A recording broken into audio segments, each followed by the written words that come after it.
Hello, Tasha. Oops. I meant, how are you, Professor?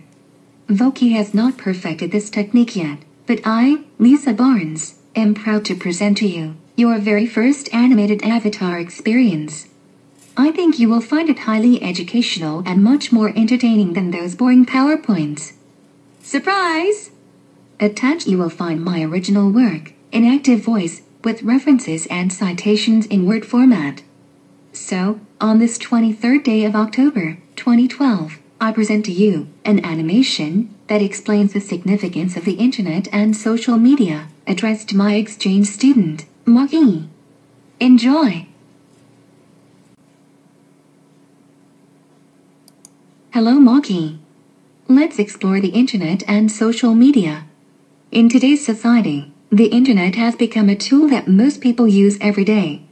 Since the innovation of weblogs and social networking sites, the number of internet users has increased significantly worldwide. Most mobile phones have internet surfing capabilities, which allow a person to access information, send and receive messages, pictures, and video from almost anywhere in the world. Would you believe that the number of mobile phone consumers exceed the entire number of people who own a toothbrush? Earlier this year, the Pew Research Center estimated that 66% of online adults in America use social networks. Sites such as Facebook, Twitter, and Pinterest appeal to a variety of age groups, ranging from 18 to 49. Women account for the majority of users. This study also concluded that 42% of males, compared to 54% of females, regularly engage in social media activities for a variety of reasons. Some of these reasons include keeping in contact with friends and family, connecting with old friends from the past, reading comments posted by public officials, and meeting new people. Although these social media avenues provide a more convenient way to shop, attend online college, and plan vacations, it has also become an excellent means for many companies to advertise. It allows them to reach more people from every social class faster than any other multimedia source on the planet. That's amazing! Just a decade ago, social networks and webblogging were non-existent, and for the most part they are still in the beginning stages. Some critics believe these new forms of communication and advancements in technology are counterproductive and not a suitable solution to social interacting. They say it causes overstimulation, which prevents a person from concentrating on one task at a time.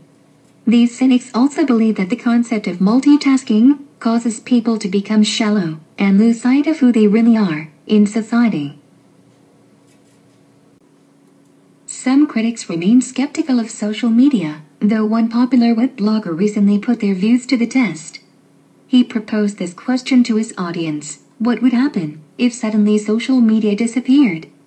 Surprisingly, most Americans responded that they would just revert back to a time in their life before the internet and social networks.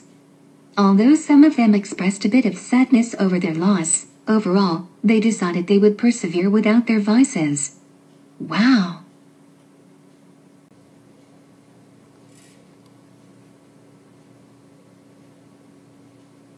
A 2012 study from the International Telecommunications Union stated that social media users rose to over 1 billion people worldwide.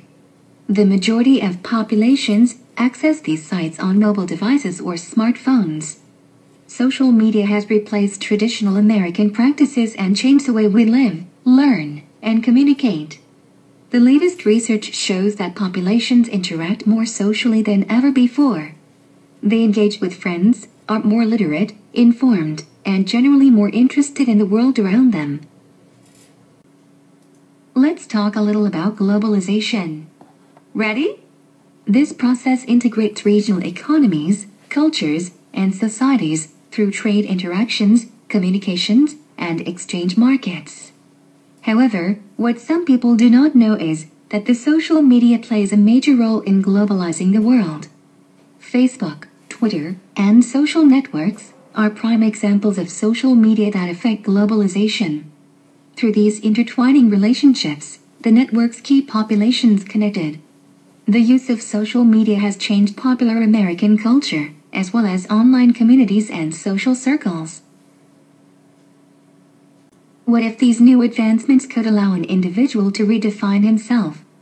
And, rather than viewing culture as a social activity, like going to a community picnic, these innovative devices and social media avenues would empower people instead? This new concept called personal culture makes it all possible. With the use of mobile devices, they allow a person's unique culture to become a virtual suitcase that travels with him wherever he goes. Isn't that amazing? A couple of companies such as Youku and Ning provide avenues for accessing online communities and expanding social circles. These online platforms allow a person to create his own social network. According to Ning's vice president, Jim Squires, just 5 years ago people had created over 50,000 networking sites worldwide. Two of the most popular sites were Veloist, a group of cyclists from Chicago, and a social circle of librarians called Library 2.0, which link librarians together around the world. Pretty neat, I think. Wouldn't you agree? Voki, these are some of the latest trends in popular American culture. I hope you enjoyed learning with me today. I enjoyed teaching you.